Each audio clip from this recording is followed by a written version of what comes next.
Here's what I say. What I even have a 7-figure domain name picked out for you. I will write the $5 million check for you to go do it as far as a seed round, or up to $5 million if you want to let other people in. Shit. That's amazing. This just got spicy. Okay. Oh my God. What's the domain name that you have? I am dead serious. Yeah. I feel like I can rule the world. I know I could be what I want to. I put my all in it like no days off. On the road, let's travel, never looking back. All right. We just got done like 30 seconds ago talking to the guy who we're going to introduce you to now. That was amazing. Dharmesh is amazing. He's very cool. So we have Dharmesh. I don't even know what is Dharmesh's last name? Dharmesh Shah? I think Shah. I just know him as Dharmesh. He's the co-founder of... He's like Beyonce. They just go with the one name at a certain point. Ronaldo, Beyonce, Dharmesh. That's it. So Dharmesh is the co-founder of HubSpot. He's the largest shareholder. I mean, we got pretty... into it right away. We're like, just tell us what's it like to be a billionaire. So I just Googled your net worth and it appears you're worth $1 billion. Yeah. So we asked him, how does that feel? And he's like, No, I told him I was going to talk to him about that. So we talked to him about just like wealth, which was... Let's rattle off some of the dope things he's done. So started HubSpot. HubSpot's like a $25 billion company or something like that. But he's done some other cool things. Early investor in Coinbase, Dropbox, and loads of different stuff. Right. And then also just has kind of like, he's like us. He's got that itch, that entrepreneurial itch. So he we talk a little bit about, he's got like 20 domain names, some domain names that are worth like, millions of dollars and others that are, just simple ideas. Whenever he has an idea. By the way, hundreds of domain names. Right. But he's like got ideas loaded into them like, here's what you might do with this idea. And then here's a good domain name for it. And so I think he's sort of like, he's one of our people in that sense. Like he's an idea person. He's a frameworks person. So he shared some frameworks. He shared a bunch of ideas, two really big ideas in my opinion. One idea on air. He goes, Sean, if you want to start this, I'll fund you right now for $5 million. Yeah. He made me an offer I pretty much couldn't refuse. I just had to sort of, squeeze my thighs and sit still here. So but I thought it was exciting. I thought the actual ideas were really great. So I think people are going to like that. We talk a little bit about wealth. We talk a little bit about kind of like early days, HubSpot and the hustle acquisition. And then we talk a bunch about ideas. And then we, some of those ideas are about like a new, different type of LinkedIn or remote community. We talked about, he talked about his framework for evaluating if an idea is good or not, if he should pursue it. That was actually incredibly educational. It was awesome, dude. It was great. So, we'll get to the episode. Can you guys do me a favor, though? Click that subscribe button on iTunes and that follow button on Spotify. That would mean a lot. Do we have to tell them anything else? Well, there's a thing going around where if you just post on your social networks and you're just like, hey, PSA to whoever needs this podcast, makes my commutes amazing. This is the best business podcast, hands down. Good karma comes to you in your next life. So that's just something. If you're interested in having a good next life, I would just do that. Yeah, and I'll reshare that for sure. I mean, because it impacts my ego, and I share all compliments. So go ahead and do that. Make sure you share the iTunes or Spotify link with it. Thank you very much. Here's the thing about me: I like compliments. All right. Yeah. All right. Enjoy this episode. I don't remember what I was going to say, but right before you came on, I was asking Dharmesh what he listens to, and he says that he listens to us almost every day for the past 60 days. Amazing. Has that changed you? You've probably become a worse person. You seem like a pretty good person. I feel like if you listen to us for 60 straight days, there's going to be a part of your brain that's good, but a part that gets like corrupted slightly. I think that's true. That's an astute observation.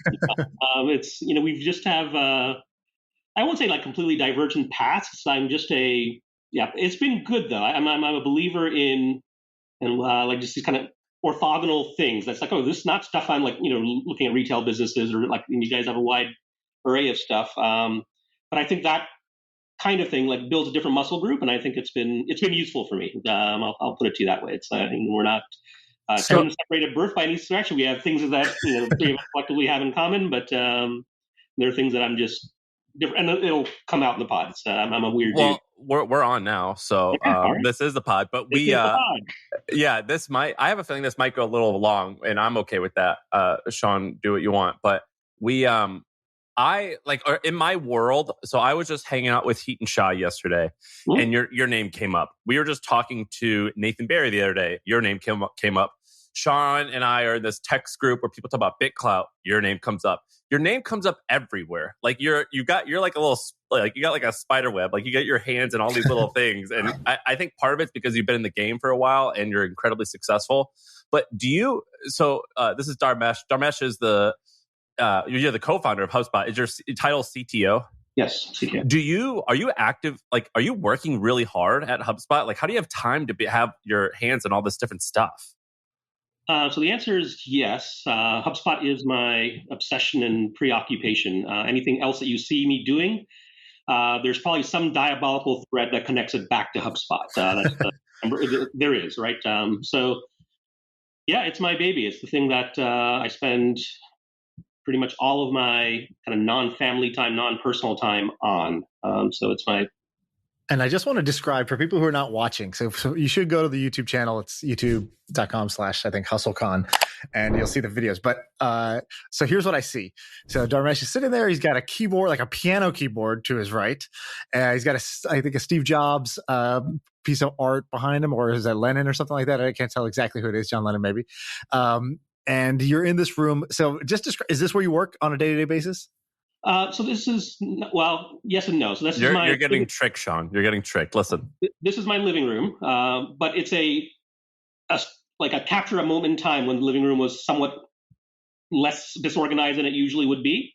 But it's a virtual background. I've got the green screen and things set up so I can... Oh, okay. That's pretty good, because usually when you have a green screen, it's like half your head also turns into like the background, and this one's actually pretty good. All right, I'm impressed. I've done like a multiple green screen, so I'm sort of surrounded with it. So if I need to twist the camera one way or the other, it's still So you're kind of doing the Oasis thing that we talked about. You have a virtual background, but the virtual background is not just you on a beach, like a fake situation. It's your actual living room when it's like clean and perfect the way you want it or whatever. Yeah. And you're like, that's what I want my background to be, regardless of the reality of the current, whatever your current situation is. Yeah. I like that. Trick really cool is that the keyboard itself is actually real. That's not part of the background. So if I go here, you'll see that the press makes sound. So it's just kind of cool. So let me do like a very brief intro and like an overview of what we're going to talk about. So Dharmesh sent us like a list of ideas. We're going to get into them, but I need to give a background here so the listeners entirely understand. So HubSpot today is like a 25 or 30, I don't know, whatever the market cap is. So $25 billion publicly traded company. You co-founded it 15 years ago, I think. Yep. Prior to that, you had another startup that you sold for a significant amount of money. We can talk about that. Throughout this whole time, you own, I believe, millions and millions of dollars worth of domains. Like you bought your wife like as a gift, humanism.com, which we got to talk about. That's pretty funny. You're an angel investor in a lot of different startups, including Coinbase and things like that. You've got your hands in all these different things. Like you, according to WallMine or WallStreetMine.com, you're worth today $850 million. So like you do a little bit of everything in the world of business. It's incredibly fascinating. And so I wanted to talk about, you might be the wealthiest person we've ever had on this podcast. I'm going to ask you questions about that. I don't know. It's okay. It's fine. We're gonna ask you questions about. It doesn't really matter. That's the one thing I've learned. We can talk about that too. Well, that's okay if it doesn't matter. We're going to talk about it. We're also going to talk about your ideas. We're going to talk about building HubSpot. We're going to talk about why you invest in what you invest, and we're going to talk about do you ever invest in non-startup stuff? We're going to talk about a lot of stuff. Sean, what do you think? Well, I would have asked him. Okay, so here's my question. My question is actually not about Dharmesh. It's actually about Sam. So I've always wondered this. So you acquired The Hustle, and I hope you could be as transparent as you want here. I think Sam will not care. So I would say DNA-wise, The Hustle is kind of a unique company. Sam's a pretty unique dude that you kind of brought into your company. Different DNA probably than the vast majority of employees there. Give me kind of like... Well, and you too. You're part of the deal too, Sean. So you're in the... Sure, but you don't have to deal with me on a day-to-day basis. So we're doing that deal and bringing these guys in. I guess like, I don't know, are there any interesting observations, any entertaining little stories about either pre-acquisition or post that had to do with, Sam and The Hustle? I'm just curious kind of like, what's your view on that side of the table? Because I've only been on the same side that Sam's on. Yeah, and HubSpot has not done a lot of acquisitions in the past. We've done a handful of them. Pretty much most of them have gone well. the one thing that made this different, I think, as you observed, is the DNA of the hustle is different than HubSpot, and that's both a good thing and a bad thing. So the thing I was worried about is, and I, until now, I don't think Sam and I have actually ever had a one-on-one chat. So that's okay. This is my therapy session for you guys. This is like group therapy for two people. Sean, Dharmesh and I talk a lot on Slack. Yeah, on Slack, like, we're like buddies on Slack. We actually talk. But the thing I was worried about is that so Sam is a kind of what I would think of as a kind of type A personality. Just like he's out there, he's hustling. That's the name of the company, which is fine, but it's just not.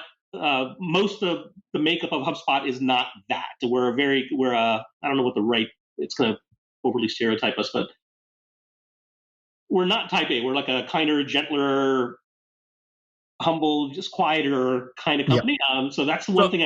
Here, let me explain it this way. So today, Sam would be described as brash. I don't think anybody would ever describe HubSpot as brash. No. Well, today, Kieran, the guy I work with, technically my boss, he was like, you should probably hire someone outside of HubSpot for this role for your growth. And I was like, well, why? He goes, I think you're too direct for anyone who works at HubSpot. It's like that's an example. I think that was good advice, but it's worked out. It's worked out well. So there have been like the one kind of minor story I can recall. There was like a Twitter back and forth that I think Sam had with Rand Fishkin. I don't know if you recall this, Sam. That there was something that was said about VCs or investment or something. And Rand's been a good friend. It's like but I was like, oh, okay, well. It's fine. I'm like, okay, it's like and not like either party was right, wrong, or indifferent, but I know them, at least now a little bit, both. But anyway, but it's been fine. Well, in my defense, I hope, and even our podcast defense, our goal is we will disagree with people, but I hope that it never comes from a place of like disrespect or trying to like hurt your feelings. No, but I will say, I do put entertainment first sometimes. So sometimes I will poke the bear for the entertainment value of it when, the kinder, nicer, simpler thing to do would be to do nothing or just back away. So I do like to have fun either on Twitter or the podcast. HubSpot too much, but the one thing I will say, this was, as far as the deal itself, it was one of the better things HubSpot has done. In terms of like the strategy behind it, I think is strong in terms of like it gets HubSpot into a thing, which is where I think the future of kind of SaaS companies is going to be heading, which is more and more of them are going to control their own kind of distribution versus kind of renting audiences from other people. And recent Horses, and there's other deals that have been done around the same timeline, but I'm a believer in companies kind of controlling their destiny in terms of distribution versus constantly just buying audiences and renting them from someone else. See, this is where you should just drop a one line, be like, and we got it at a fantastic price just to drive Sam crazy for the next 7 years. Just leave him constantly questioning himself. Look, I think could we have sold for more? Definitely, maybe. Like that always is a maybe, right? I think that when we sold HubSpot, I felt was undervalued. I think the day the deal closed, it was, or maybe like, what was the stock in January? Was it like, it was worth like $350 or was it even less? $250? I don't remember. Yeah. Today it's $600. So like my guess was that I think HubSpot is undervalued. And also I wanted to create a reputation of someone who was like a fair deal maker and I think people will know that if I built something, I sold it, all parties got a good deal. Right. And so okay, all right, sounds good. We can switch off the hustle acquisition. So let's do some ideas. Wait. I want to talk about one thing really quick. Let's talk about money stuff. Okay. Because I told Dharmesh I was going to ask him this. So first of all, is it weird that I know what your net worth is today because it's like public information? It's not weird for me, honestly. Like I'm generally like transparent. I believe in kind of the openness of the web. It's and since it's a publicly traded company, like that's, would I want my like bank accounts and all my accounts kind of published on the web? No. But the fact that I'm an executive in a publicly traded company and most of my net worth is in the form of shares, which you can take the number of shares, which is on the public record, and multiply it by the current price and get, which is probably roughly 85-90% of my overall net worth, because that's where all my money is in HubSpot shares. I don't find that weird. Has your life changed as this has like accumulated and things got different, or has it basically? So you had another company before this. How much did you sell that for? 10 or 15 in that range, based on how you count it. And has your life changed since that moment significantly? Because that's a significant number in itself, right? Yeah. So here's the thing. It's and I'd like to say, I wasn't focused on money, or I'm not focused on at the time when I was younger. I was very, very focused on money, and I had very kind of modest upbringing. And I was like, okay, well, it wasn't like the money and the accumulation of it; it was the freedom. Ever since I was little, I always want to kind of configure the universe to my liking, so to speak, because I've got my quirks. So like these are things, the way I like to do things. And having to kind of work in a normal kind of classic job doesn't give you a whole lot of control over you're a part of the universe. You don't get to control who you work with all that much or who you hire. You don't have a lot of degrees of freedom. So I'd been thinking back and then I had kind of thought about money. And like the first, I'll say 5 million or so had a dramatic impact on my life, right? Because that buys you an inordinate amount of freedom, right? You don't have to work again.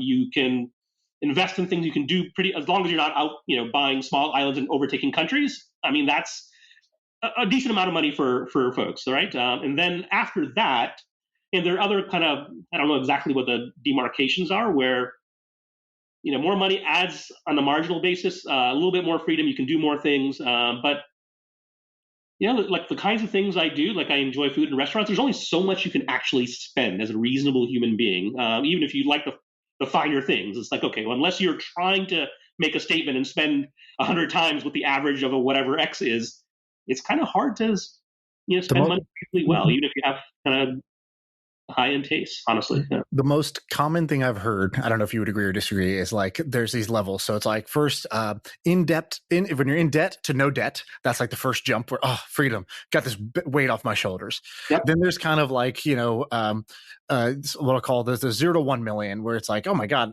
mentally I'm a millionaire. That's kind of just like a mentally freeing concept, an interesting concept. That's why we named the pod what we did.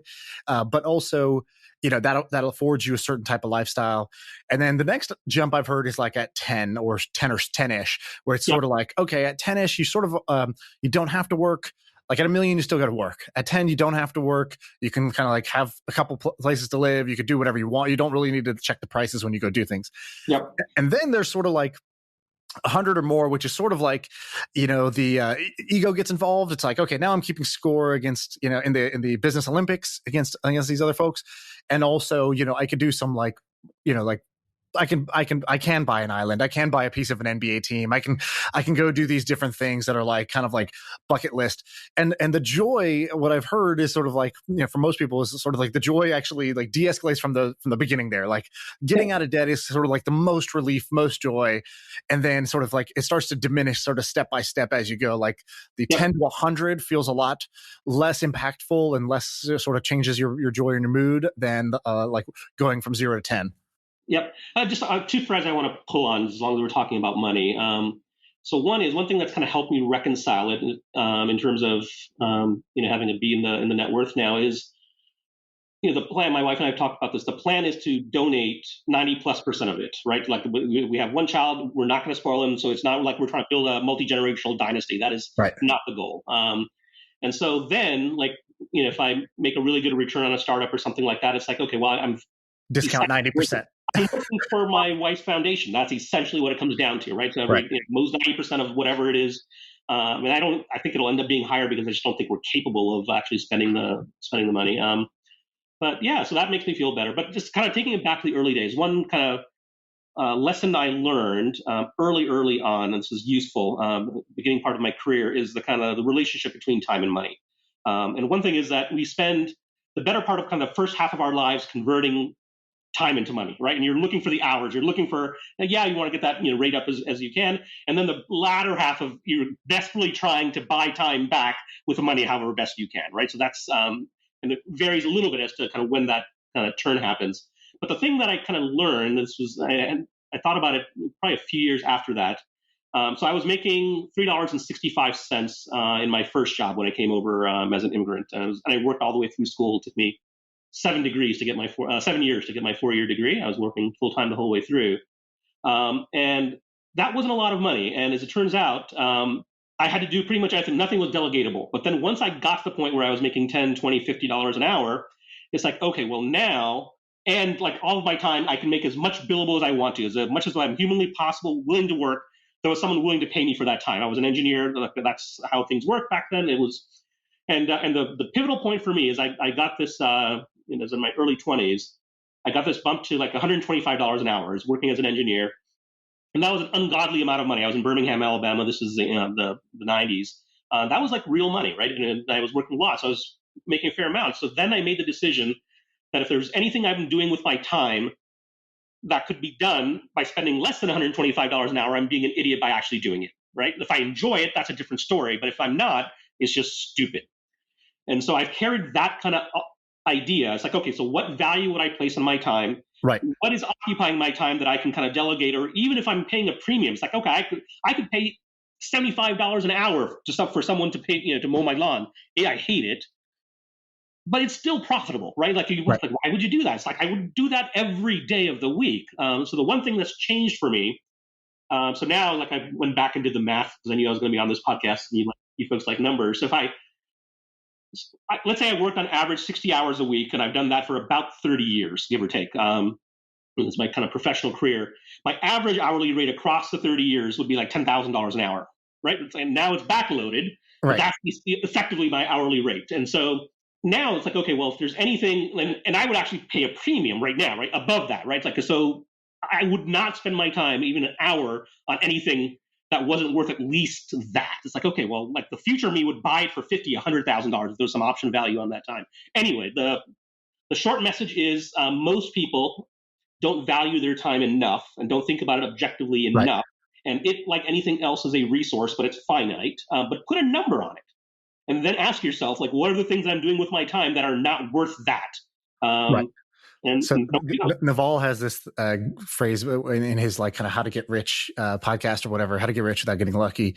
He says, he goes, put a I don't know what he calls it, like an outrageous hourly rate for yourself, and then, like a super ambitious rate, ambitious one that's way beyond wherever you're at. He's like, ever since I was young, this was like one of the smart things I did. I just said $5,000 an hour, some like really aspirational hourly rate. He's like, and my friends used to laugh and joke like, dude, you bought this blender, you're not even using it, go return it. And he's like, no, I'm not going to go return it. I don't enjoy it. And it's going to get me back $30 for the hour round trip, going and returning this thing at Target. So like, I will throw it away. I will give it away. What I will not do is I will not give my time back into that because the hourly rate just doesn't make sense. I love that. I love that. I've done a similar thing, and it's kind of funny to like pick that hourly mark because it sounds crazy. Like my mom will get mad at me. She'll come to my house and then she'll see the way I'm living, and she's like, "Oh my God, like this bill is late. There's a $75 fee if you don't do it." Yeah. And I'm like, I'm not calling them, and they can charge me the $75 fee. They could charge it to me 10 times. Like, I'm not going to use this hour. Like, and I'll tell her, like, look, literally my hourly rate is X, right? Yeah. It's X thousands of dollars. So that's my hourly rate. So I'm not going to trade that hour to go do this thing I don't enjoy. Because her other argument is, well, you go watch TV. And I'm like, well, that I enjoy. So that I'm actually spending the money. Yeah. But Sam, I know you're a little bit different. Like when I went to go visit Sam in Austin, he had like CVS receipts that he had been saving in his like glove compartment of his super fancy car. Like he's a dichotomy, right? He's got the money. He likes to spend some things, but he's also enjoys being frugal. It's like a fun hobby. Yeah, that makes me feel good about myself. Right. Like, I guess the question I had for you is, do you also have an hourly rate? Do you think about that, or you don't do that framework? Sam, this is for you. Oh, for me? Yeah, I have that framework. Yeah. So like, I mean, it makes me feel good not to waste stuff. Like I feel good about myself, and I feel guilty if I waste it. So I feel happy when I do that. And I feel it's hard for me to go to bed at night if I waste something or I don't return it. Yeah, I have that hour. I mean, I have that rate. Like I just assume that I'm going to make, I assume that I'm going to make $3 million a year. So whatever that hourly rate is, but I think I'm going to make $3 million a year.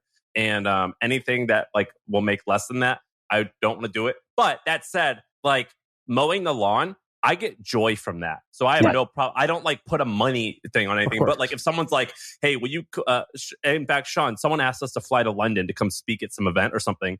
And I'll forward it to you. But they're like, yeah, it's October. And I'm like, I don't want to go there. I'm like, how much money would they have to pay me to go and do this? I'm like, they have to pay me a lot. Like, right. Because you also hate flying. Yeah. Yeah. It's like, that just is a pain. They'd have to pay me $100,000 to do that. And like, that does not make any sense, but I just hate it. And so, Dharmesh, a couple more rich guy questions. And we like these because, honestly, you never get to ask these. Even if we were just hanging out personally, I could never ask you this. But for some reason with the podcast, it's like sort of okay for me to just like ask you random ask questions like this. And I told him when he wanted to come on, or I asked him to come on, I go, I'm going to ask you this stuff. And we gave him an easy out. I said, if you don't want to answer anything, just say you don't want to answer it. Right. And I'm sort of projecting here where, I guess like I think I put myself in your shoes. What if I had more money than I could ever spend? What would I do? And so my question to you is, whether you did it or you just considered it, what's a sort of outlandish use of funds that you've either considered or done? Like, so for example, some people are like, like some people like jets. That's not, I'm not buying a private jet. But what I really care about is I love this sock. So I love Jordan's sneakers. So I bought every pair of Jordans. I have this closet in my house just full of these things. I always wanted it when I was a kid. Right. Or they overspend in some area and they're just happy to have done it. Or it could be like philanthropic. Like I think if I had $1 billion, I think like 2 days a year, I would just wire somebody like $1 million. Yep. I would literally just wire a random person $1 million and I would just see how that plays out. And I think it would bring me like tons of joy and entertainment to do that and see how they react and what happens and what do they do with it. Like maybe some kid who's working on something interesting, I would just be like, look, here, check your account. It's there. So give me something that is there anything that's sort of non-standard that you either have done or considered doing? Yeah, the thing that I do is I like those kind of micro acts of kind of spontaneity that says, oh, like someone wants to go to this event or something like that and can't afford it or whatever. It's like, I'll be a sponsor. Like if you can find people that want to do this, go do this. I'll do that relatively regularly. I've taken so I've taken my average tip amount up to between 50 and 100% everywhere I go. And this is partly because I want to make up for all the time when I was younger that my family did not tip well. So I'm trying to average it out. And that's as long as I can do it without like drawing too much attention, because I don't want to be that weirdo guy. It's like, okay, send sometimes the wrong signals. I want to do it. I do that, by the way. Modesty. It's okay. It's just. I typically tip 50%. It makes me feel good. Yeah. And I've worked in the service industry before. I know that. Those kinds of things matter.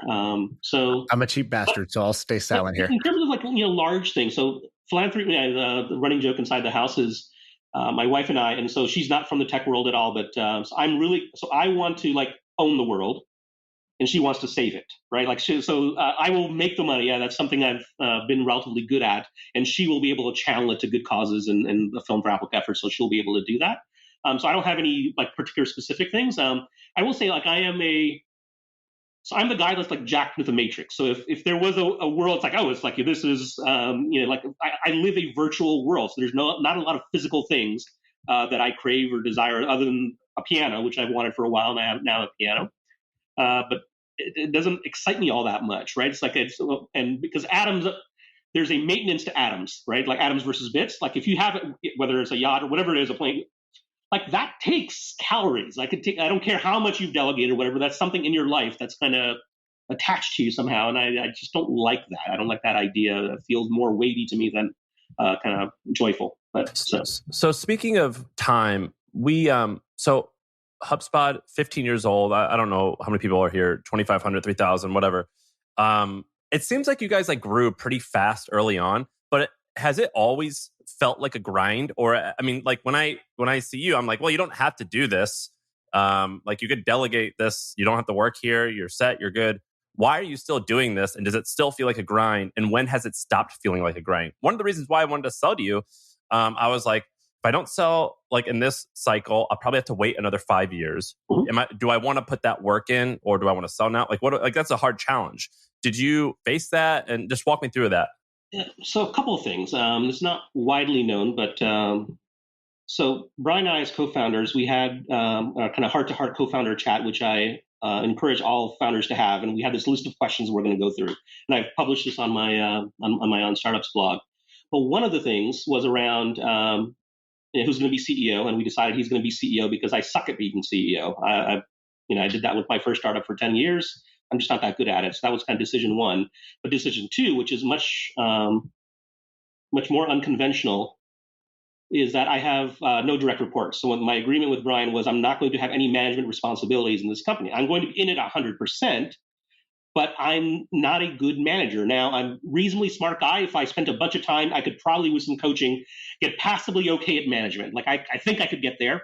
I don't want to spend 10, 20, 30 years of my life getting passably good at something. I'm a big believer in take your strengths, whatever they are, and put like all your energy into kind of amplifying those strengths and getting really, really good at that thing, and don't worry about your weaknesses all that much. So I don't want to worry about my weakness in managing people. And so we have over 4,000 people at HubSpot. I have 0 direct reports. I've never had direct reports in the 15 years. And that is partly what makes it much, I don't think of it as a grind at all. It's completely discretionary and optional for me. Obviously, I have a lot of kind of vested interest in the company, but in terms of the work that I do, and I've sort of whittled down my life at HubSpot. This has been this way for a better part of a decade. Is I get it down to like 3 things I'm going to work on, and that I will change those every few years. So for a long time, it was like brand, culture, and what I call boldness, which is the organization taking on enough risk? Because the temptation is always like, once you start having customers and revenues are growing, things like that, is just to kind of what we call drag the spreadsheet. It's like, oh, like here are the numbers. This is how it's growing. We're just going to drag the spreadsheet, and the numbers will flow. Basically, is to push the organization so we don't do that. So what I do is I will maniacally focus on whatever those 3 things are, and say no to pretty much everything else. And things will swap in and out. So I've had product in there. I've had platform in there. But on that thing, whatever it is I'm working on. So when I had culture on my list, it's like I spent 300 hours, on the culture code deck at HubSpot. Like I'm going to do everything I can to learn everything I can to try and get culture to be a thing at HubSpot. And yeah, so I find it enjoyable. I get to kind of pick the things. So my 3 things are different, from year to year. I like to dig into the details. I don't like kind of floating at 50,000 feet in lofty ivory towers. I like to, if I'm going to work on brand, I'm in there with the marketing team, like reviewing copy and going through and this is why I'm taking Sean's copywriting part. Like I obsess over details. So anyway, yeah. Did you see, Sean, that he's in your power writing course? Yeah, I saw that. I was like, how does this guy have time to do this? This is amazing. I don't know. Well, have you attended? How's it been so far? He talks to me all the time. That's why I'm like, what do you do all day? I found it very useful. I'll say that. It's and I think copywriting overall is one of the most underrated skills in entrepreneurship generally. Like if people do not realize the amount of leverage you get by just spending 10, 20, 50 hours. And you can learn a lot of what you need just by like reading the top 3 books on it and just practicing the craft, right? It's and it's a doable thing. And the nice thing about it, and one of the things I love about it, it's like measurable. You can objectively measure whether you got better at copywriting or not. You can look at your conversion rates, so whatever numbers you're trying to move as a result of your words. And it's a learnable skill. One more question, and we can move on. But the reason why you were able to do those no direct reports is I think that you were the first investor, and so like was HubSpot your idea or was it Brian's idea? But I think you invested like $500,000 of your own money to like get it started. And yep. Aren't you the largest shareholder of the company? I am, and so the idea of HubSpot is that you have to decouple the 2 things. So HubSpot was not supposed to happen. And here's what I mean by that. When I sold my last company, I had been running it for 10 years and working the proverbial entrepreneurial hours as one would expect, right? It was self-funded, bootstrapped. And I promised my wife that I would not do another startup. It's like, okay, well, the one I'm doing, I'm in, I can't not be in. The analogy, I use is it's a little bit like being at like a gaming table in Las Vegas, right? And it's like, and you don't know the rules of the game. This is how startup entrepreneurship works if you're self-funded. It's like you're at the table, and the only real feedback you get is like sometimes the chips go down, sometimes they go up. You're playing, you're trying to figure out the rules as you go. You don't know. But there's one like cardinal rule is that if you leave the table, whatever chips you have on the table, they're gone. Every now and then the house will come up to you and say, hey, would you like to cash in your chips? They're worth X dollars. And this is the position you were in. So I was like, okay, would you like to sell your company? Here's what someone's willing to pay for it. And if you miss that opportunity, you have no idea when the next opportunity to cash out your chips. And so you keep playing, right? It's like, and so the thing I told my wife is like, I have to keep playing. I did like, if I chose to get off the table, it's like, I have a lot of investment into this. 100% of our net worth is invested in this. And so then eventually when I sold, that was a decision. It's like, okay, I'm leaving the table, cashing in my chips. I don't have to do this anymore. So that's why I went to grad school. And my plan was go to grad school. So I didn't really get a chance to enjoy undergrad because I was working the whole time through, and I'm going to actually go to grad school, be a real student, apply myself, and not do anything. How old are you? I was 35, 36, somewhere in that range. Yep. So like a 36-year-old college kid living the dream. Yeah, I did. I had a great time. It was awesome. One of the best things I did is go back to grad school for a variety of reasons. But anyway, so I had not planned on it. So my plan was go to grad school, then maybe get like a PhD, and then go teach. That was my kind of path, my kind of chosen path. And then I met Brian in grad school. And we both have this kind of shared passion for SMB. We both come from tech, different backgrounds. And so the first decision we made before we even decided what HubSpot was going to be was that the two of us should do a company together. And if like Brian was not going to do a company, there would be no HubSpot, right? So I had registered the domain name. I had kind of noodled on kind of variety of things, but then we kind of came together and said, let's do this. And by the way, all through grad school, we were noodling on ideas, right? We're like, okay, well, we'll do this. And we had HubSpot. We went to the business plan competition, wrote a business plan for early versions of HubSpot, which is fun to look at. But the idea came after, like we had kind of narrowed it down to two companies. Two past one was in marketing, which is what we ended up doing. The other one was like a Oracle for small business, like an ERP, similar to NetSuite, which you folks were talking about in the last episode. All right, so let's do some ideas, because I think one of the cool things, what I love about any technically minded person who has business success is typically when people who are non-technical get into business, they go in one of two paths. They sort of become a financier. They're like, great, still love business, but I don't want to sweat anymore, so I'll invest. And lots of people invest, but they make investing the main thing. And what I found is that a lot of people who are technical that end up being successful, they never stop loving kind of what's new, where technology is going, how behaviors are changing, that sort of thing. And whether they start a new company or not, they sort of live as a user at the edge. Yeah. And so, so tell me, like, I guess what give me one or two kind of technologies or ideas right now, spaces that are most exciting to you at the moment. Two. One is around kind of broadly defined cryptocurrency, and we haven't talked about BitClout yet, but I'll bring that out. Is a cryptocurrencies as applied to other kind of mainstream things. So if we're not doing HubSpot, which I have no plans of doing anything else. But this is the idea. I'm gonna give you my pitch, Sean. Yeah. What you should do, since now you're out of Twitch, is you should do a professional network that's powered by the blockchain.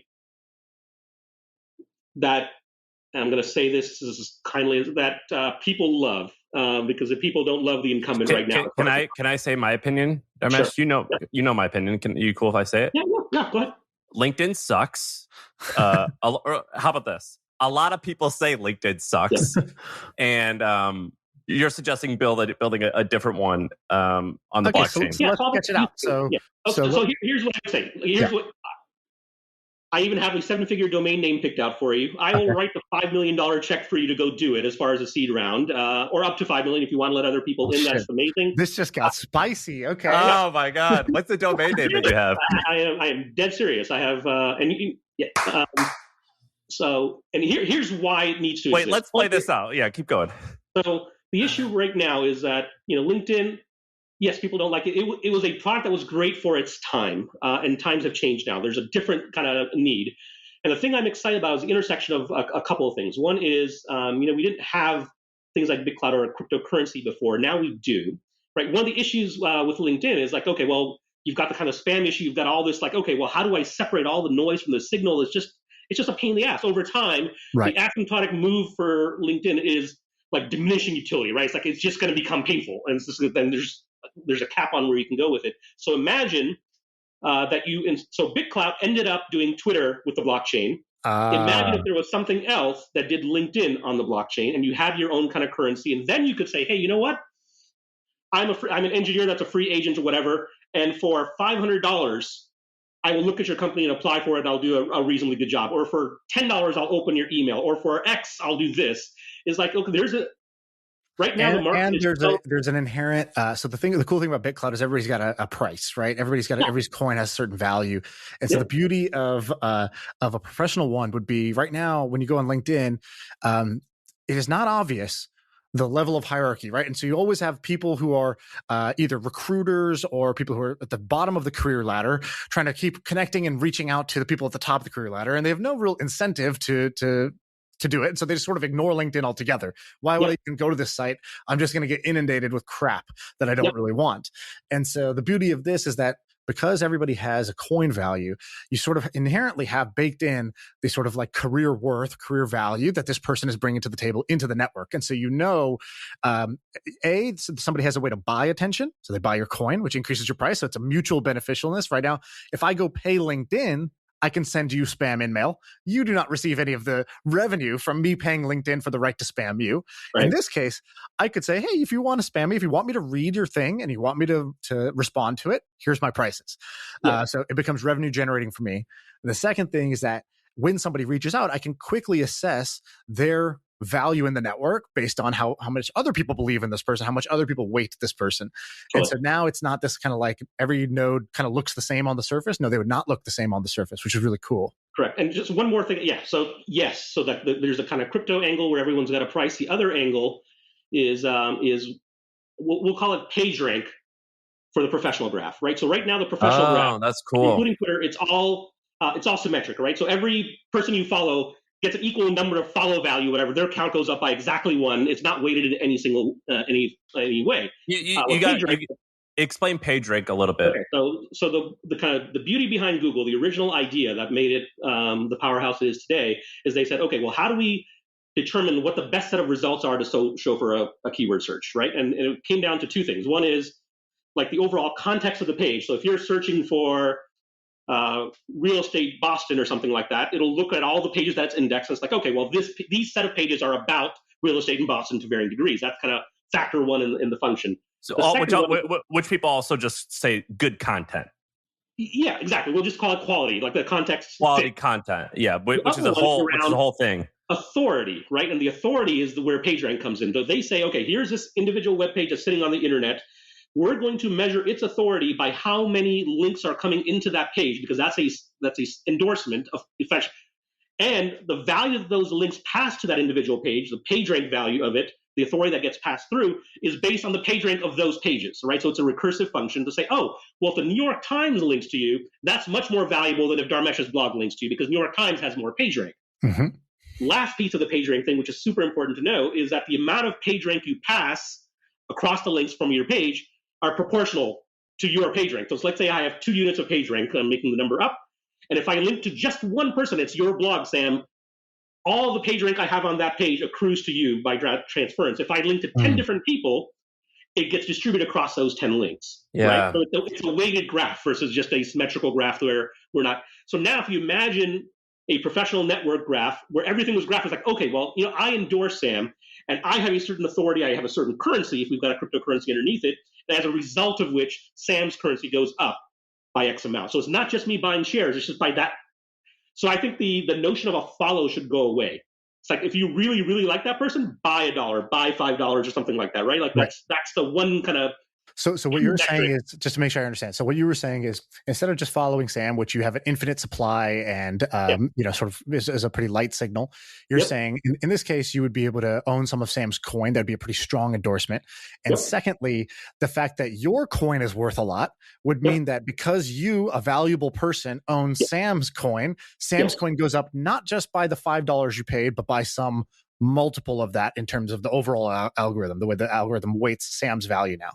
Correct. So, for instance, if you raise money, if you're a startup and you raise money from Andreessen or Sequoia, like $1 million is not $1 million. What it comes from actually has an impact. The same thing. Like, follow should matter. The fact that you follow me should matter more than someone that that just joined Twitter or BitClout or whatever yesterday, right? Like doesn't make any sense. This is a tremendous idea. I'm having trouble containing myself at the moment. This is one of the more exciting ideas because people know this is exactly what I came here for, is to put you on the spot. And it was like, okay, listen to this idea, Shah. That's insane. Because I got excited about BitClout, and I got excited about it because I think that we do want a social network that's inverted. So instead of one platform controlled by one company that owns all the data. It's inverted. It's inside out.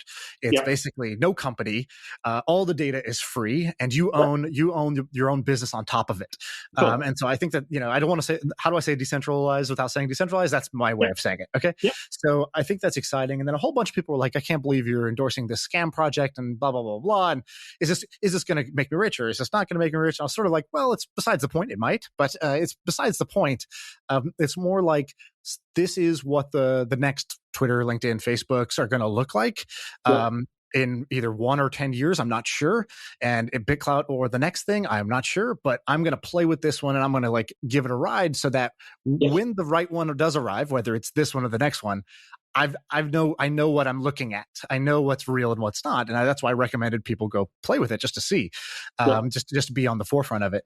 Something like it needs to exist, right? Whether it'll be the one or not, I don't know. And so I've been spending a fair amount of calories trying to kind of understand the mechanics of BitClout itself. And how much money did you on the top creators list? So I've been kind of moving up the curve, so to speak. I love it. Yeah, dude. The thing about how much have you put into BitClout? It's got to be $1 million. Over $1 million, yeah. The thing that pissed me off about BitClout was I got into this, like I didn't get into it because I knew I was going to get into this thing I'm about to say, but I wanted to get into a pissing match real fast about building clout, and because there was money on the line, and I was like, I don't want to get in this race. I don't want to play that game. And I kind of had a little, one part of me is I actually fundamentally agree with most everything you're saying. On the other part, I'm like, if this exists, I'm going to be getting in a lot of like pissing matches or whatever, and I'm going to be playing more games, and that kind of freaks me out a little bit. Yeah, and this is one of the issues with BitClout right now, right? You have a bunch of like founder rewards games and things like that, and this is what happens. This is why we can't have nice things, partly, right? It's like anytime something new comes along, there will be people that are trying to game the system, whatever. So even back in the early days of Google, it's like the internet wasn't a scam and Google wasn't a scam, but there were a bunch of people trying to scam Google to kind of show up in the results and doing kind of spammy SEO kind of stuff. You see the same thing on BitClout, right? And you have to sort of kind of separate that from the platform. It's like, okay, fundamentally, the idea does not feel like a scam to me. Yes, they needed to open it up and have it listed on exchange so you could actually take money out, minor details, but they're fixing those. And I talked to the founder, like one of the few calls I've had in the last 12 months because I don't do phone calls.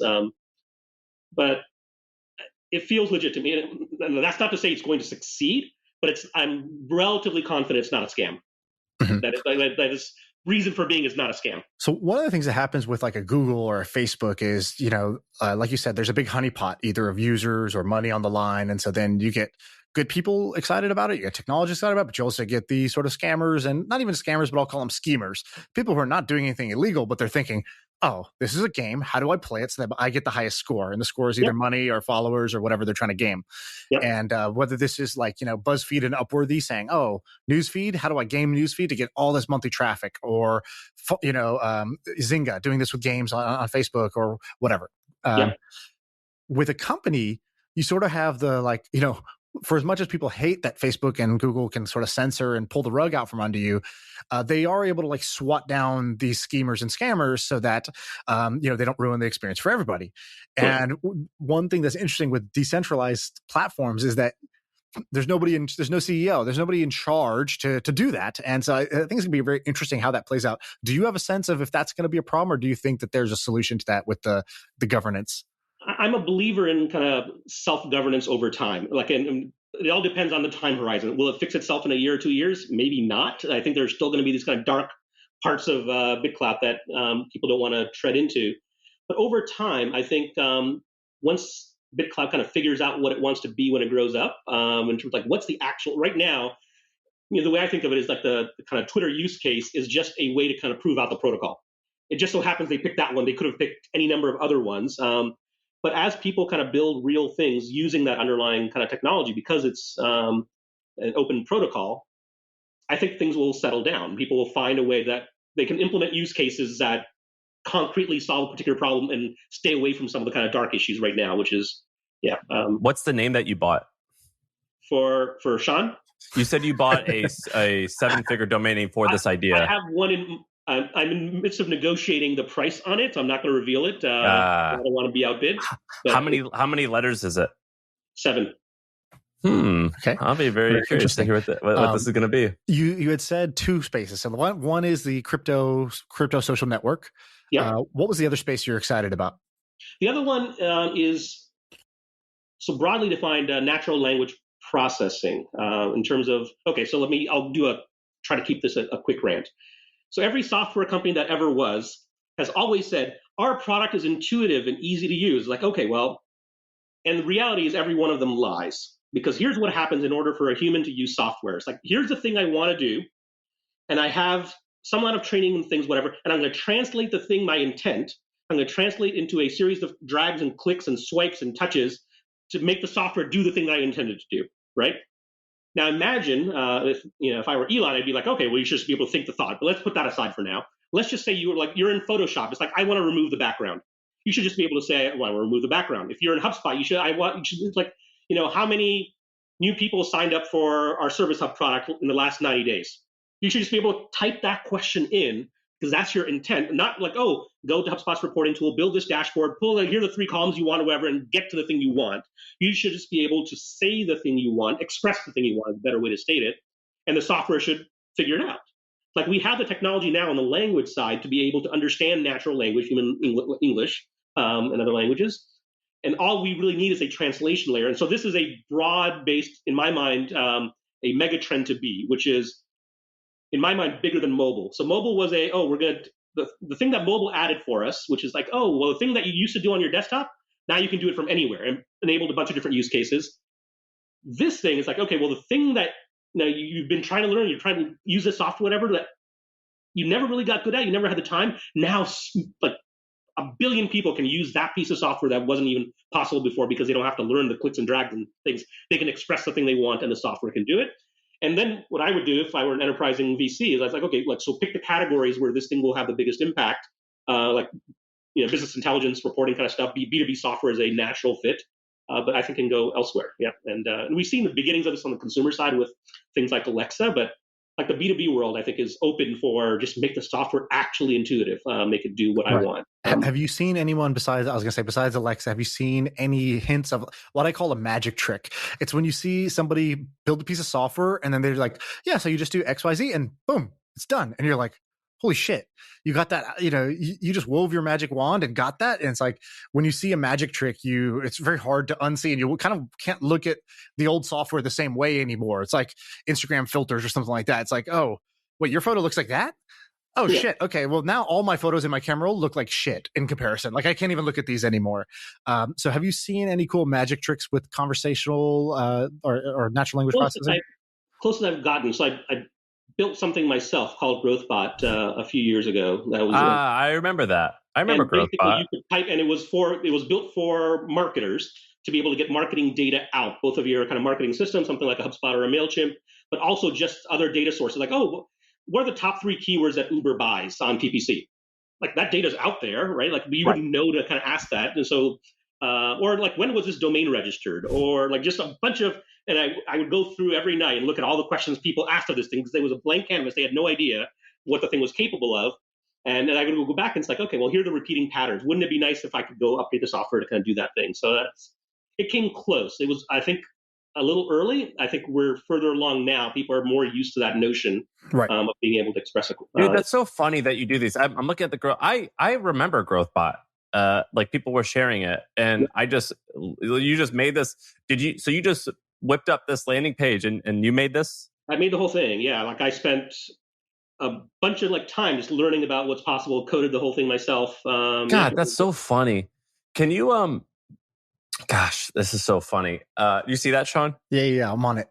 It's great, right? Like, it's just cool that you do this stuff. And you have, like, everything you do is kind of related to HubSpot, right? It's all in the same world. You also, like, it seems like you're really into website graders. Is that right? That business of web. So I was talking to Shah the other day. Shah started Metrics. He did everything. He's startup Nira. Yeah. Nira. He's got Crazy Egg, Crazy Egg, Quick Sprout. all types of shit. I mean, he's like you. He just fucking has his hands in everything. But he and his partner Neil have neilpatel.com/Uber suggest. And then they also had neilpatel.com/ rate your website or something like that. Yep. Why are you so into these website rating businesses and products? What the hell is going on with that? So I'm into, so the original thing was called Website Grader. It's actually a funny story. So back when we first started HubSpot, it was just Brian, my co-founder, and I, and we would go look at people's websites and to see if they would be a good fit for HubSpot, the software, or not, right? And so we would go and I would look at their, like I would do a view source in Chrome and then look at their source codes. Like, okay, do they have the right meta tags? Do they seem clueful, right? There's a bunch of signals you can look Alexa ranking, stuff that you folks do all day long right now when you research companies. Like a similar web type of thing. Yeah. And this is 15 years ago. And so it's like, okay, well, when we were all doing it, we were doing it manually. There were no tools. So it's like, okay, so I built something. That's what I do. It's like, oh, I'm going to write this tool that automatically looks and it pings the APIs. We'll bring down the source code for the HTML and see if the tags are right and kind of give it give it a score. And then I had not planned it this way. It was built as a tool for just the two of us. And it's like, oh, I'm going to put this on the web because I think this is useful. And so like, okay, well, what name can I give it? Well, it grades website. I'm going to call it websitegrader.com. The domain was available. This is 15 years ago. And so I put that out there and it was on fire. Like that, like all the early leads, like tens of thousands of people, right? And then so they had a desire to kind of grade their website. And so for the listening audience, one thing I will say is the power of building a diagnostic tool for your industry is immense, right? This is the thing so Website Grader was not the solution. So it's not like a freemium thing. It's like, oh, we're giving you a lightweight version of HubSpot. It was the thing that made you realize you needed HubSpot. And that was super valuable. And that can be done in any industry, whether you're in software or not. It's like, okay, I'm going to help you determine whether you have a problem or not. Because the natural thing when you do a website, it's like, oh, I got a 23 out of 100. That sucks. Right. HubSpot can help. Like, here's what we do. Or even just like read these blog posts and you can watch these videos. It's work. So I'm obsessed with kind of grading and assessment. And you guys had an episode, like 10, 20 episodes ago, around like quizzes and things like that. So one thing so if you do build a diagnostic tool, the one thing, and this is, I've learned several lessons, but one of the key ones is that relative scores work. So Website Grader from its early days, like, okay, so if I give you an 87, what that 87 actually means is that whatever calculations we're doing behind the scenes, this particular score, you graded better than 87% of the 800,000 or whatever the number was websites we've graded. People love that. It's like, oh, that's just that kind of relative score versus an absolute one makes a big difference. A percentile score matters a lot to people. It's like, oh, right. Like I suck. I'm in the bottom 10% or the top 10%. I'm awesome. But anyway. Are you, Sean, do you see his list of ideas? Let's just start banging them out. I like it. So this is two things. So first, I think the thing you just described is like a growth hack without saying, yeah, I did it to growth hack. You like solved your own itch, but like that's we've talked about it for quizzes. Quizzes, same thing. Lead gen. This is an amazing lead gen tool where you basically got a bunch of qualified leads, people who they self-assess. I might have a problem. They go get it checked up.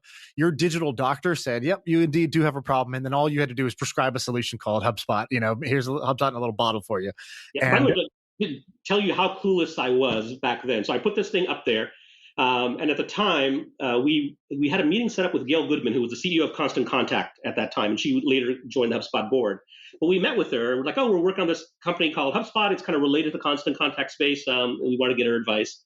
And I showed her Website Grader. It's like, oh, here's what we do, and we can kind of look at websites, whatever.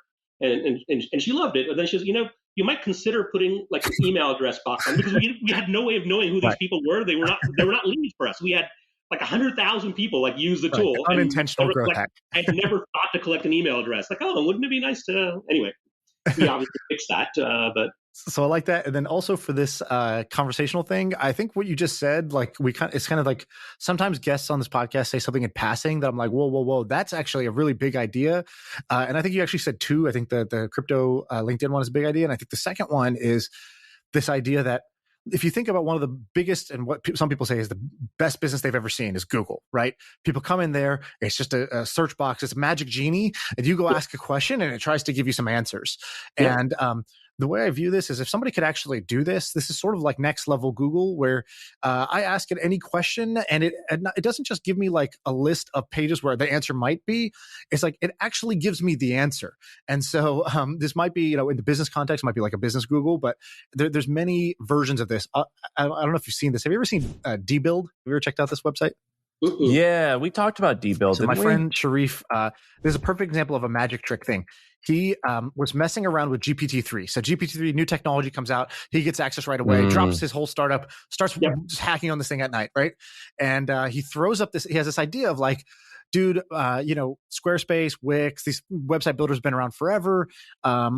Great. Everybody wants to be able to code without having to code. But like even now, it's still so complicated, even after Webflow, after all this stuff. And so he's like, why can't you just describe like, I want a website that's got like kind of like two columns, and on the left I want pictures of like places you can stay, and on the right I want the price of the thing. And you could literally just type that in, and it'll build you a website that looks like Airbnb. It'll build you a website that does that. And he posted on Twitter a GIF. He's like, I'm messing around with GPT-3, and watch this, like. Build a website with a photo and then add a PayPal button, but then make it where the PayPal button can only take $5 max. And like, that's it. And then send the payments to this. And then it like spit out a website that did that, like the HTML and the CSS that did that. Yep. And he posted that GIF. And I think off basically one tweet with one GIF, he raised like $2 million instantly from like really smart people when that tweet went viral. Cause they were like, oh, you just showed me a magic trick. And I don't know what the company is here. And I think he still doesn't know what the company is, but, go down this path and see what you can find. It was pretty amazing. I remember when that tweet went live. I mean, it went viral right away. Yeah, right. I played with the GPT-3. Played with it for a while across multiple things. It's like the closest thing to like magic that it's weird because it's kind of a different vector, right? Because it originally is like a text generation mechanism to be able to write, prose based on, because it's got this corpus of data behind the scenes. And I talked to, Salim Altman, the CEO of Brian. He's gracious enough to give us some time to, it's like, okay, well, like, where is this headed? What's going on, to see the kind of impacts on HubSpot, in the world in general. And it's like, that's one of those things that right now, I don't think quite there to be able to like implement like practical use cases to actually do the thing that people are trying to do. And I've played with it on kind of multiple fronts, but it's one of those that it's going to go from, as Peter, like from a 0 to a 1 very, very quickly. It's like all of a sudden that wasn't really possible and didn't really quite work well enough.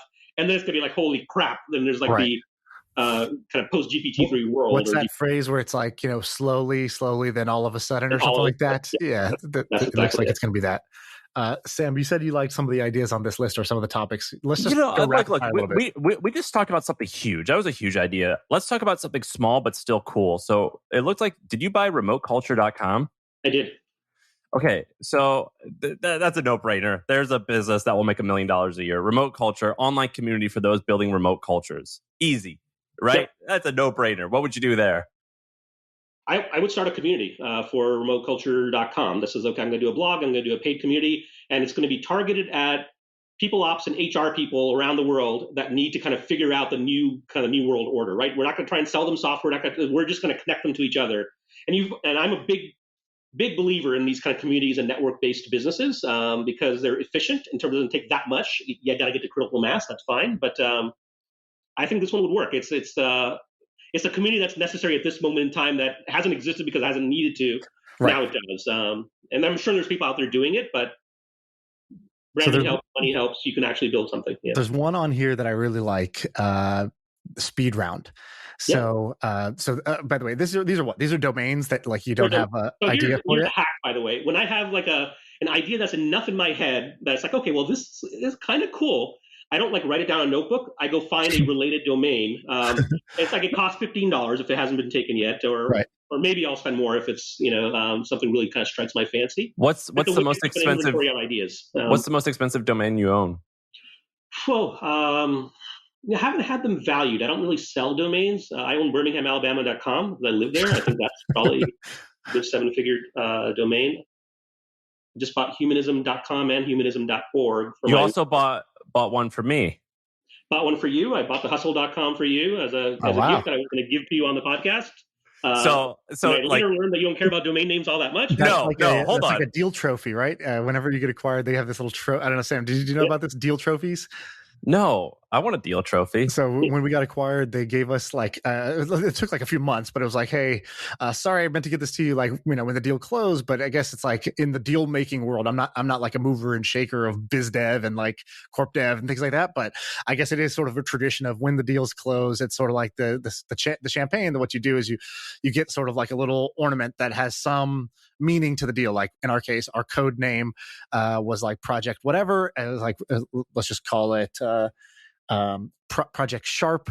It wasn't. I think we were Project H or something. And so then they got like this like kind of like cool looking knife, because it's like Project Sharp, whatever. Here's the deal trophy. So I think your deal trophy is this domain here. Well, and for the record, Dharmesh, if you like gift that to the Hustle Company, we would love it. And I actually do like domain names. My whole point about domain names was don't let it stop you. 99% of people are not like you or not like me. Like we do shit. Like you're killing it, and you just made this little rinky-dink project called GrowthBot. Like we do shit. 99% of people don't do shit, and they have stupid excuses like, well, I don't have the domain name, it's taken, or I do have the domain name, therefore I should do that. My point is, don't let it stop you. But I still think it's sick and it's awesome, and I love it. It's like saying like, just because you don't have a sick gym doesn't mean you can't go out there and walk and lose weight. I think like Justin was on the podcast last time, and he was like, there should be a dating app that matches you on like kind of your credit card spending history or something like that. For me, that's what it's like with this podcast, where it's like if you just tell me how many domains you own that you bought, but you don't have like a live project on, if that number is greater than 10, we're gonna be thick as thieves. And like how many tabs do you have open right now? If I just knew those two things, I can kind of tell you if this podcast is a fit for you or not. If you're somebody who owns 0 domains, then you probably aren't going to, really connect with this podcast in a major way, I don't think. One thing I'm going to pull a Balaji here as I'm going to push that conversation on the stack. But one thing I want to make sure I get out there, because it's on the list of things, just we're talking about ideas. It's like, how do you assess ideas? How do you think about ideas? I know, Sean, you love frameworks, and you do too, Sam. Here's a simple one in terms of like assessing whether you're doing it for yourself or you're investing, whatever it is. And I'll tell you the common mistake. So the 3 things I look at are like profit potential. Like if this thing went exactly as planned, as the founders envisioned, what could it be? Like, let's just assume all things, like all the stars align, everything works the way you expect it to, and it goes, what could it be? What's the overall potential for the project?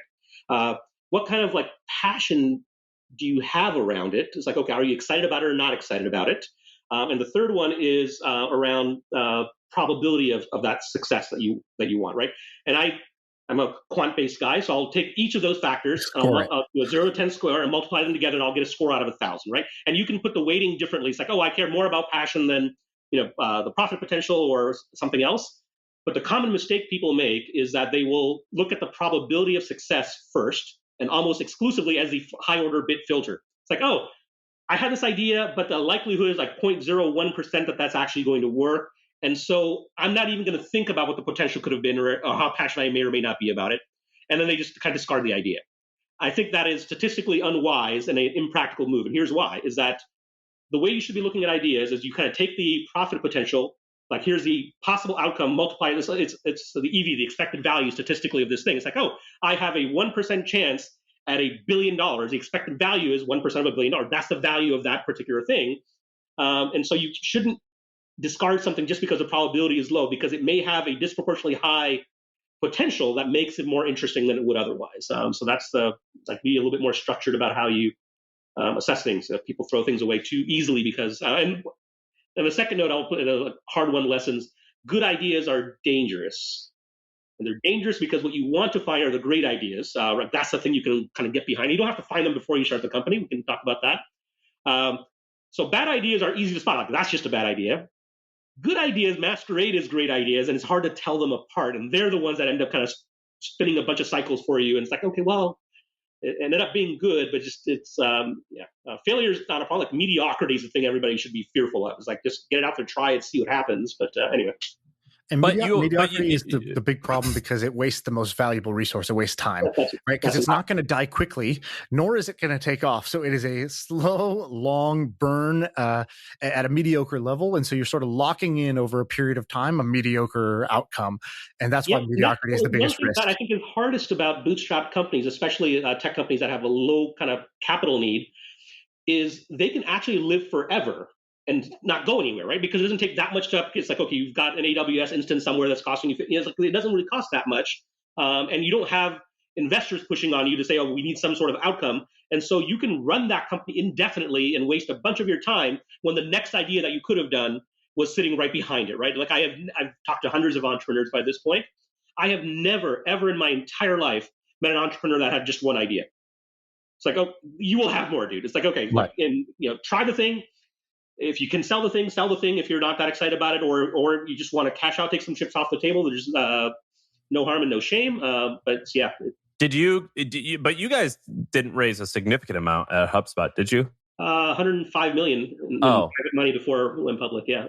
HubSpot's a classic venture-backed playbook company. It's like there's not, and intentionally so. But that seems interesting to me because you seem like a guy who likes freedom and knows that knows what he is, and knows that he's a little bootstrapper is what he's trying to say. Why didn't you bootstrap? I'll tell you the exact conversation we had. So when Brian and I started this, one of the things we were firmly agreed on is that we didn't want, I'm not a baseball or a sports person, but like we didn't want a single or a double hit, right? Like we wanted to like swing for the fences, and either we do this, and we're going to, at every point that we have a decision to make, a fork in the road, we are going to take the one that gives us a higher chance of being the spectacular outcome, even if that means we're possibly going to go down and crash and burning flames, right? And so, but was Brian? Was he successful like you were, or was he like he didn't like need? He hadn't had like an exit because he hadn't done a startup before. This was his first one. But he also was like, okay, this is my last swing at bat, right? This is this is it. This is the one that's either going to do it or not going to do it. And so that was the reason. It's like we weren't worried about diluting. We negotiated the fairest value we could. We made sure the terms were meaningful, had good investors, but we were not worried about what our percentage stake in the company was and how that moved over time. We're like, okay, if this thing does what it needs to do, the valuation and all that and the equity dilution will not matter. Like on the margin, we want it to be a binary outcome. Either it's going to be this huge, massive thing, which will change our lives and have a massive impact, or it goes down and crash and burning flames, which is highly likely. But we weren't looking to hold on to control. We weren't looking at this like we didn't want to be king. We want to be rich, I guess.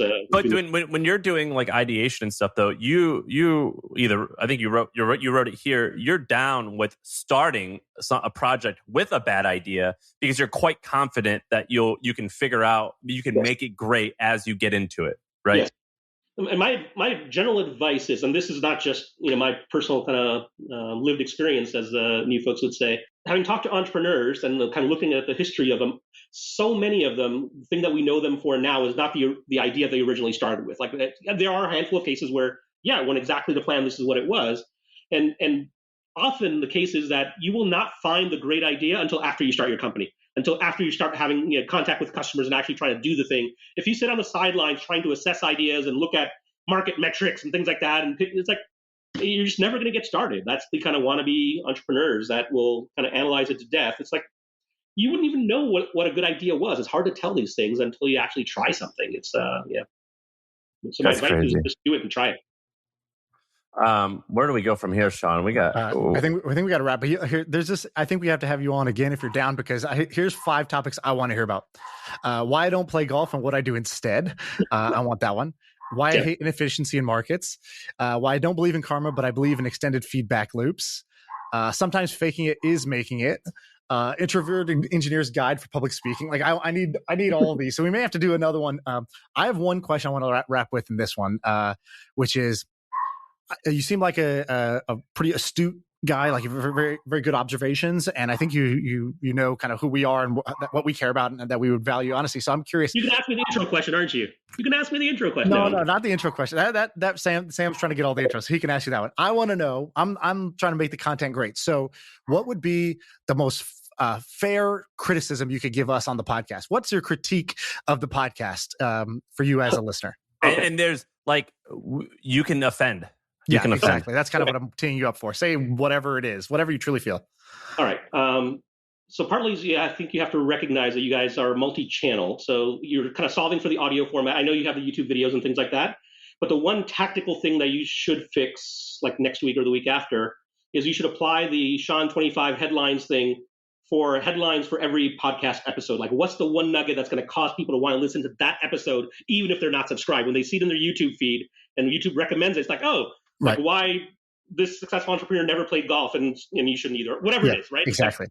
I'm taking notes. Keep going. If you do that, my guess is that the click-through rate goes up because it can't not.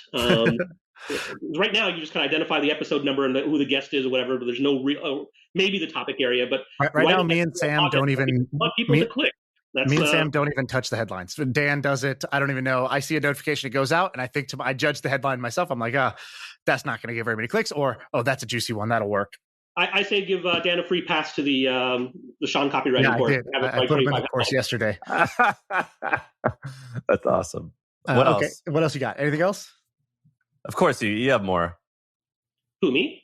Yeah. What about more? That was a weak criticism. Oh, yeah, that was an easy one. Okay. This is a hard one, right? Is around. He's gonna say like, just change your voice.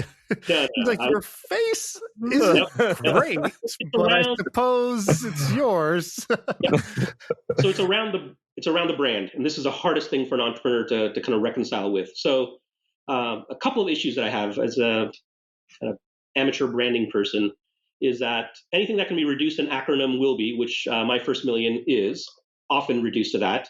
And then you kind of lose the punch, because when it comes down to an acronym, anyone that comes like in media, it's like they're not going to know what it is if they don't know what it is. Yep.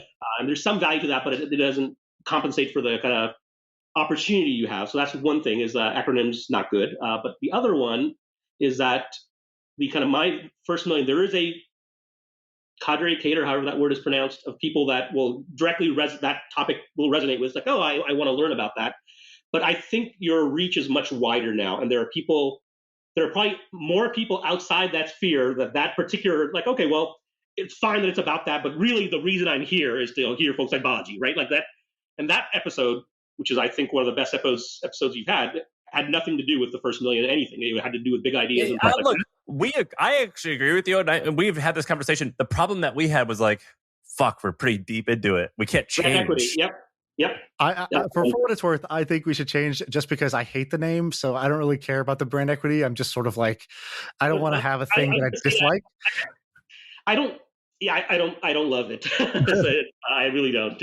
I don't love the name. I don't love the name of the hustle either. If you believe that this thing is going to get 10 times bigger in the future, which I do, then 90% of our future listeners haven't even heard about us yet. And so we're only offending a very small, we're only changing on a very small population of people for the good of the long run. That would be my take. And by the way, if you think it's hard now, you realize the direction you're headed, it does not get easier, right? It's going to get harder and harder. Like a year from now, 2 years from now, 5 years from now, it's like, should we have changed this? Like, what would have been? It's like, not that it's going to have a dramatic impact on the numbers or anything, but on the margin, these things matter, and they kind of accrue and accumulate. So and here's what I would do to make life easier for yourselves. Don't decide to change the name. Decide to come up with alternatives, and then objectively measure those alternatives. Like, okay, am I willing to give up the brand equity and go through the pain of changing a name because this one is just so much better? If something clicks for you, great. But make an honest, concerted effort to come up with those alternatives and options. And then you can still decide, it's like, yeah, these are better, but they're just marginally better. They're not better enough to go through the headache of trying to change it. Right. That would be my advice. Okay, that's great. Sam, you want anything else before we go? We're going to follow up with some intros, my man. We got Dan, do we have an update? Are we reaching out to guests? We got to use Dharmesh. He knows everyone. Well, I'm curious, actually. You do know everybody. Who's awesome? Who's like particularly awesome that you're just like either kind of underrated, or you're just like, number one, I don't know as many people as you think. Like, I'm kind of on the internet and I do things, but I don't leave my house, right? It's like you have to, in order to kind of be that person, you have to sort of like interact with carbon-based life forms in real life, right? Like, I don't do that. That's not a thing I do. So it's hard to kind of build those kinds of relationships, but I would, on your list, I would have, so I'm not going to be good at intros, but Naval would be awesome to have on the podcast. He's like that kind of biology level thinker. I think he'd be awesome. The audience would love him. So that would be great. Great. We'll take that intro. Thank you. Yeah.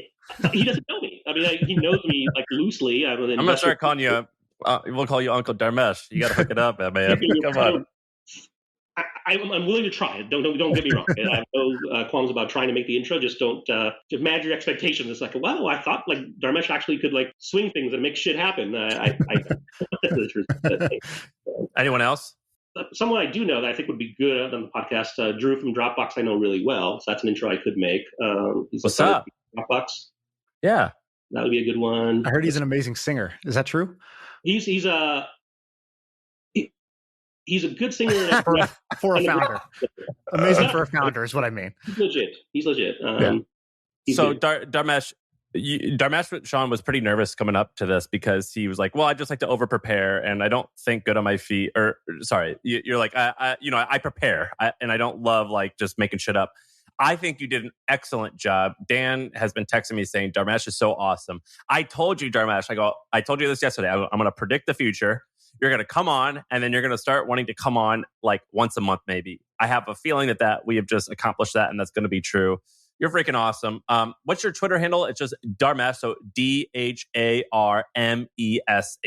You're really active, so if people want to get in touch with you. Everywhere, LinkedIn, Twitter, Facebook, pick your thing. Anything you want to... Dharmesh.org, Dharmesh.net, but yeah.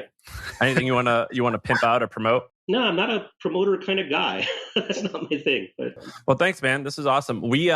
I talked to you a lot. I want to set up like times to just holler at you because I want to learn about you more. I want to learn about HubSpot. Sam wants to be your first direct report in 15 years. No. I don't want that.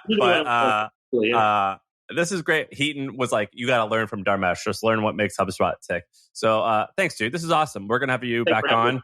Did it turn out as good as you thought? I love you guys. This was fun. Yeah, and I think it's more importantly, I hope it ends up being useful for the audience. That's the thing I'm solving for. And honestly, I'm looking at this doc. I feel like we left a lot on the table. We have a lot more that we could do. I'm sort of regretting. You kind of have to. I always feel this way with a guest, by the way. I'm like, the first 20 minutes were slow, but it's also like, I've never met this person, and like, the audience doesn't know all about this person, so there is a certain context building that has to happen. Yeah, you got to date. But I got to figure out why every single guest. I'm like, oh, the first 25 minutes were slow, but then it got really good, and yeah, I don't know if that's just my own. I'm just kicking myself for no reason, or if other people feel that way. And maybe we should actually do something different and like sort of pull the future forward. Like just start at that 25-minute mark, basically. This was fun, folks. That's cool. Yeah. All right, that's a wrap. All right. Yeah. I feel like I can rule the world. I know I could be what I want to. I put my all in it like no days off. On the road, let's travel, never looking back.